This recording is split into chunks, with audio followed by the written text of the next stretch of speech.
Hello friend, नमस्कार। जो भी मेरे यूट्यूब चैनल से जुड़े हो, मैं सबके लिए मंगल कामना करती हूँ कि सब लोग स्वस्थ रहें, मस्त रहें, अपना ख्याल रखें। देखिए, बहुत एक प्यारा सोहर उठान गीत लेकर आई हूँ। अच्छा लगे तो आप लोग कमेंट में ज़रूर बताइएगा। जय माता जी। जब जब कमरिया में उठेला दर्दिया हमरे पियवा हो, जब जब कमरिया में उठेला दर्दिया हमरे पियवा हो, तब तब नरस बुलवले हमरे पियवा हो, तब तब नरस बुलवले हमरे पियवा हो।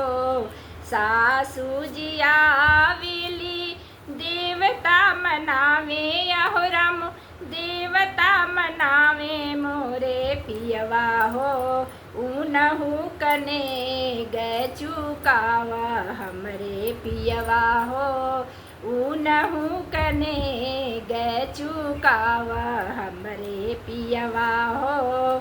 जाहू न पियवा हो पटना सहरिया, हो रम पटना सहरिया हमरे पियवा हो, पटना से पियरी ले आवा हमरे पियवा हो। जाहू न पियवा हो पटना सहरिया हमरे पियवा हो, पटना से पियरी ले आवा हमरे पियवा हो, पटना से पियरी ले आवा हमरे पियवा हो।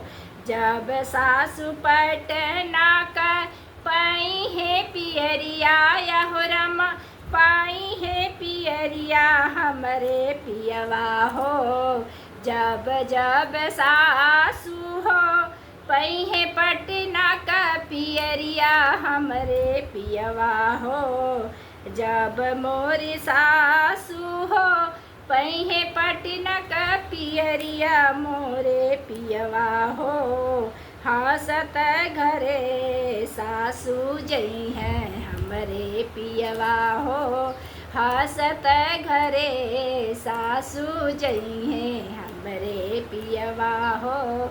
जब जब कमरिया में उठेला दर्दिया हमरे पियवा हो, जब जब कमरिया में उठेला दर्दिया हमरे पियवा हो, तब तब नरस बोलवला हमरे पियवा हो, तब तब नरस बोलवला हमरे पियवा हो।